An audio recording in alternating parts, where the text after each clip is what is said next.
Hey, what's up, guys? I wanted to go over, I love the Osprey stuff, and this particular series by this duo here, focusing on the Confederate States, the Navy during the Civil War. Obviously, uh, once the Civil War happened, the Federals, right, the Union, had a huge advantage in resources, population, industrial base, logistics.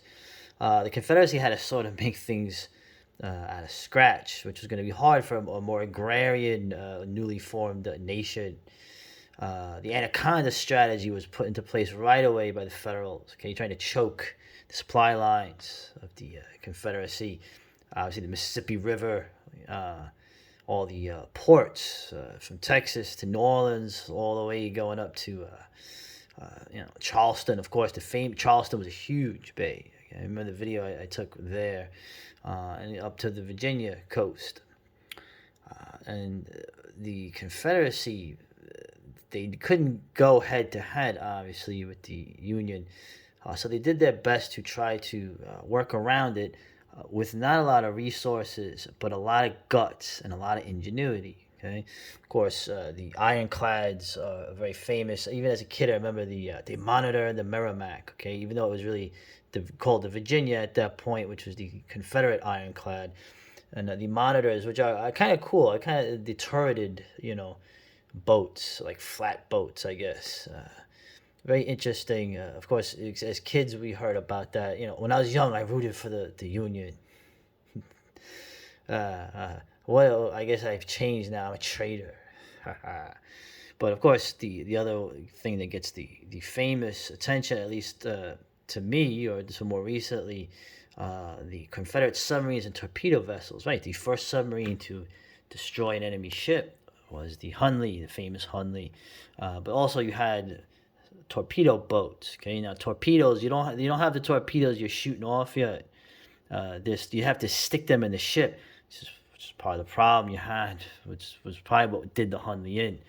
They were too close to the explosion. But these are the ones that people usually think about if they have any knowledge of all of the Confederate naval uh, uh, endeavors. Okay, even I did not know, though. In some ways, even probably more successful than these. Okay, were the Confederate blockade runners. Right, and the Confederate commerce raiders. Okay, I didn't know anything about these. Okay, obviously these guys were fighting. The blockade at home. Uh, these were running the blockades to and from, trying to get supplies to the Confederacy and trying to get out to the other countries that were willing to trade, including England, okay, France, the Caribbean. But man, you had to run that blockade, and these things could move. Okay, so uh, this was very, fascinating part of history that I didn't know about. And then the Confederate commerce raiders. Okay, their job was to basically destroy and sink Union supply ships coming in, on the open water, the open ocean. Uh, like I was mentioned, I was talking to James. The commerce raiders did not. It wasn't like they weren't pirates. They were literally sinking the ships and all their valuable uh, supplies and whatever they had, and sending it to the bottom of the ocean. Okay, very interesting. Like you're not trying to steal it. You're just trying. They tried. There were some privateer efforts by the Confederacy, but it was just too difficult. It was better to try to sink the supplies.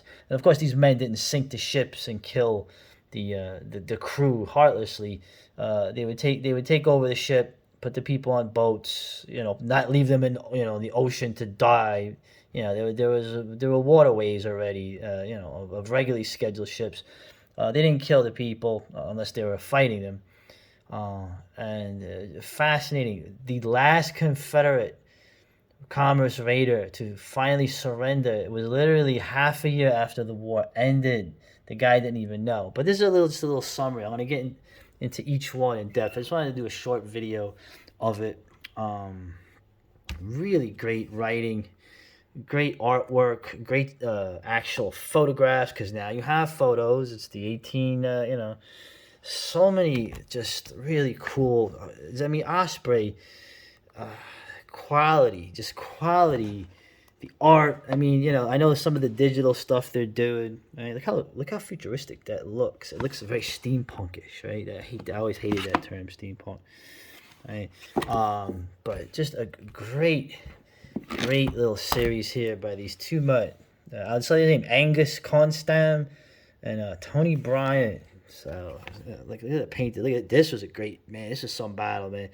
The Mobile Bay. I think that was, which was that, the Tallahassee. I figure we'll look into it when I go through each one.